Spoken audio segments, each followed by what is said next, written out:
Hey, what's up, bootstrappers? This is Ryan Nickel coming at you with another Flashcard Friday. All right, let's just jump on into this because I truly believe that you are just one deal away. That's right, one deal from changing your entire financial future. It took me one check to change my life, and I want to be able to help you change yours as well. We've broken down these cards. If you don't have a copy of them, you can just click the link right there below. We've broken them down into talking to sellers, talking to buyers, or actually the math you need to do, and then also some off-market ways to find these properties. And conveniently, we have hearts, clubs, diamonds, and spades, so it's all broken up into a nice suit for you. So let's go ahead and jump into this week's card here, and let's get one from the front here. Let's just choose a random one from the front. See what we got. We got another heart here. We got a Queen of Hearts. This is the offer a price range. This is a good one, and sometimes I don't always follow this one, and I probably should do a little bit more. I'll jump into what it is, and I'll share with you why I don't normally always follow it. So, Queen of Hearts, offer price range. You're looking to see if your offer is going to be in the right ballpark or not to show how much flexibility they have as sellers. For example, we can offer you somewhere between $200,000 and $250,000 for your property, depending on its condition and the neighborhood. But I have to see it first to be sure. When can I set up a time to see it? So you're shooting a shot over the bow here. You're lobbing a softball. You want to see if they're going to catch it or not. And so basically, you're saying, hey, you know what, 200 to 250 is my price range, and but I have to see the house first to see it. So your first step is to actually get an appointment to see the home. But before you ever do that and waste your time driving out to see a property, whether or not it's going to be a property you're going to buy or not, you need to see if they're even in the right universe. And if they're like, yeah, that's kind of, they go, 250 is kind of on the low what we're looking at, and you're like, well, good, I said 200 to 250.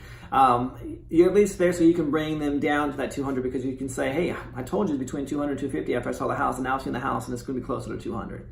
So you want to make sure that you're prefacing it that way so you have some room to go if you need to negotiate. On the flip side of that is if you say, hey, I got 200 to 250, and you get out there and it's a real bad home, you say, look, I said 200, but without seeing it, now that I've seen it, I'm sorry, but like I'm at 180 on this one. So it's only 20,000 less than what I had originally told you. Again, they're going to gravitate towards the higher number, that 250. You're going to gravitate towards the lower. It's just what we do. Sellers want to sell high, buyers want to buy low. But by giving a range, you're going to see if they're open and flexible to that. Now, when I say I don't always follow this rule, I'll give you a perfect example. Yesterday, I was looking at a property, and there's 4 siblings that are in on this property, and it's going through probate right now. And it's also going to go to auction here in less than 30 days. And so I had the opportunity to approach the 2 of the siblings, and the other 2 are out of the picture. They're like, we don't even want this house. It's just whatever. But I still need to get their signatures in order to buy this property out of probate. And so I said, you know what, I can go ahead and I can buy this. I can pay you all $2,500 for your signature, so that's 10 grand.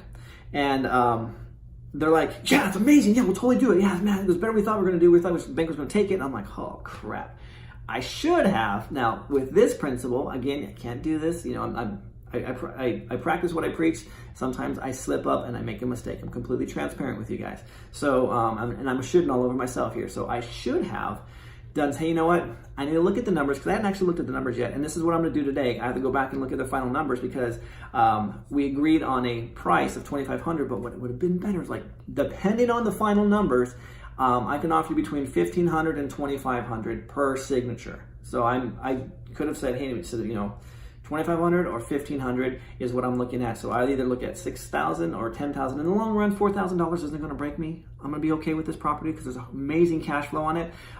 Again, I need to verify the final numbers, but I think the final numbers are $600 a month on a property that can rent very easily for $1,700. So for me, it's in 4 months, I'll make my $4,000 right back. So it'll be a complete break-even property. And plus, I'm going to get a down payment because I'm going to seller finance it. But the point of the matter is I didn't offer them a range. So now today, when I go and I meet with them and I actually look at the numbers, I'm a little bit of a bad guy if I have to come down on my price. Because if the numbers aren't exactly what they told me, they don't jive, then I didn't offer them a range. And now I'm reneging on my word because I'm like, backpedaling here, I got to come back a little bit down because your guys' the numbers don't match up. So anyway, that's why it's always good to offer a range. So this is the Queen of Hearts.